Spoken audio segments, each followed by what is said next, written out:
Welcome back if you're returning. What's going on? Okay, we going where the money resides. So I have a new brush. This is trash. This is not what I thought I ordered. And I got some scissors. So we about to cut this hair, y'all. I probably need to take off like 3 or 4 or 5 inches, but we just see when we get there. I'm gonna do a voiceover because I'm not gonna be able to talk to y'all and focus and do all of this. But yeah, so I had these knots in for about 4 days now. They're starting to look a little raggedy, but it's cool. I did it to stretch my hair. It's not gonna be a complete stretch, but it'll be stretch enough just to, you know, get these ends together. So without further ado, let's do it. Make sure you guys have checked out my other videos so you can see what I did to fully stretch my hair. This was the last step in the stretch process. But yeah, this brush was new, and I must say, I haven't brushed my hair in years. And I thought the brush was going to be trash. It actually worked really good. It felt great on my scalp. I wouldn't say I'm going to use it on my unstretched hair or wet hair, but it worked really good on my stretched hair. So I noticed that this section was a little small. My hair is super thin. I have thin strands. I have low density. So I went in and I just made that section a little bigger, and I'm glad that I did, because once I went to cut, it just made more sense to work with the bigger section in the back because the hair is a little thinner.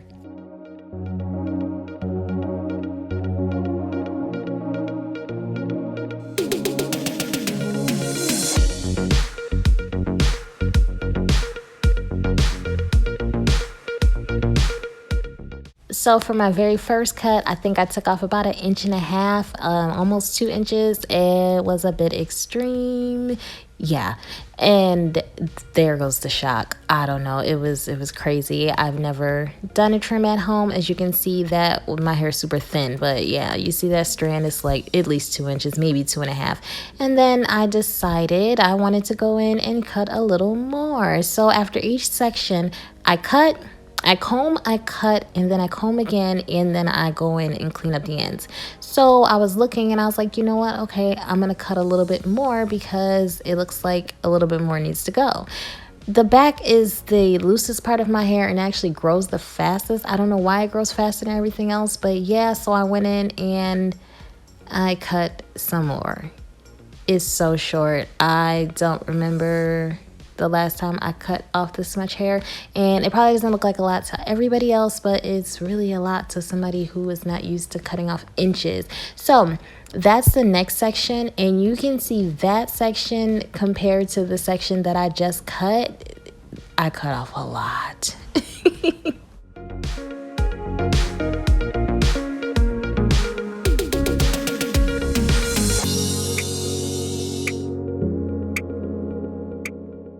So for the back, once I finished that one section, I went ahead and twisted it just so it would stay out of the way. My plan was to make bigger sections because I'm not going to sit up here and walk around with all these sections in my hair for the next couple of weeks.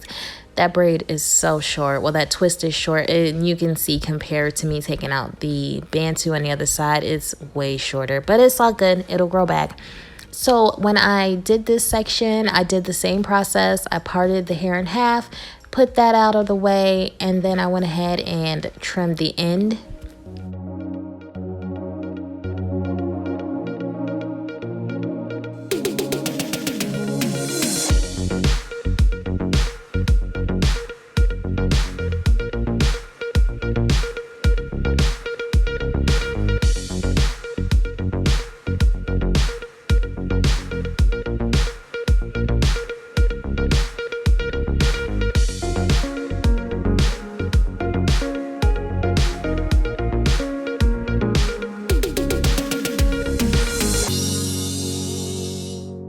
So as I said, I'm making bigger sections. So once I finished both of the sections in the back, I just went ahead and brushed my hair all the way through thoroughly.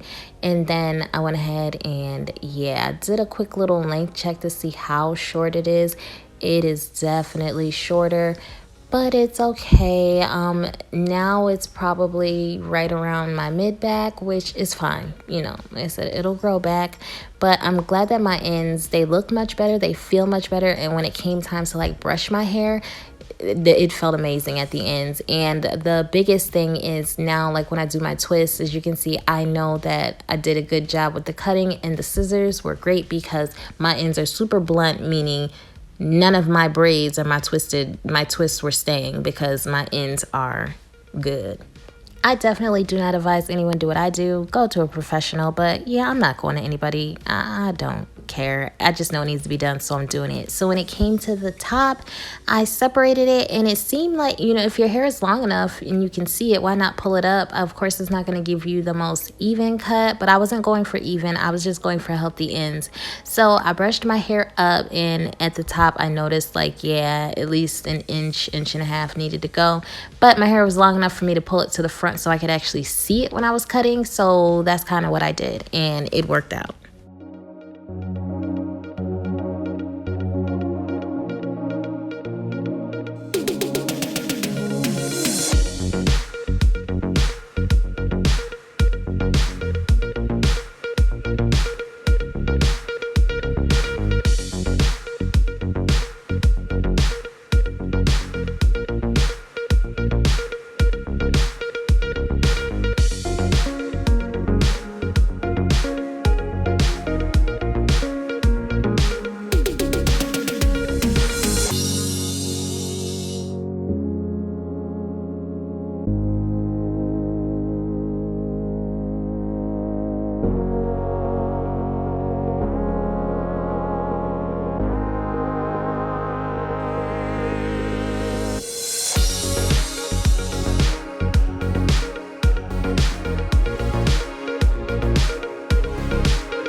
So, if you have thin hair and you are doing what I'm doing, I want to show y'all something, right? You just want to trim your ends, but don't be crazy like I was in the beginning and trim off like 4 inches plain. So you want to look for the raggedy part and the thin part. So see, I could trim right there, but here's the illusion. I could also trim right there, or right there.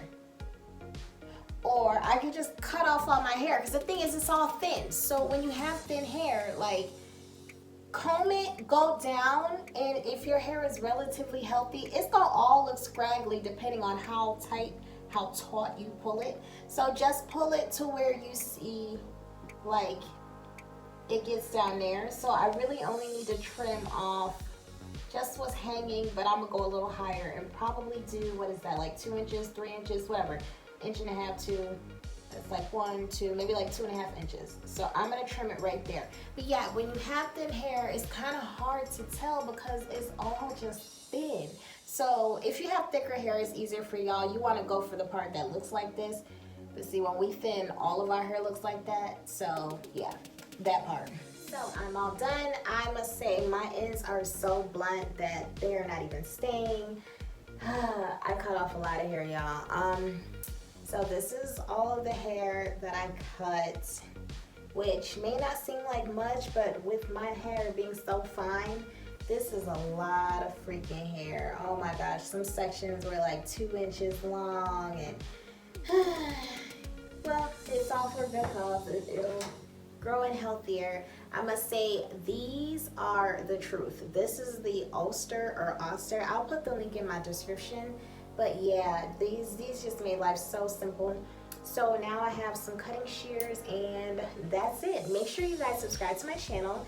Hit the blue bell for your notifications. Thumbs your girl up. Check out the store because I have merch now. Oh yeah, one more thing. This brush was pretty cool. I will definitely not be using this on my natural hair, but since my hair was stretched, I think this worked really good, and the bristles didn't have the little balls at the end, so they didn't get stuck in my hair, and that's my biggest issue with brushes like this. But it felt amazing on my scalp, and it wasn't any snapping because my hair was stretched and dry.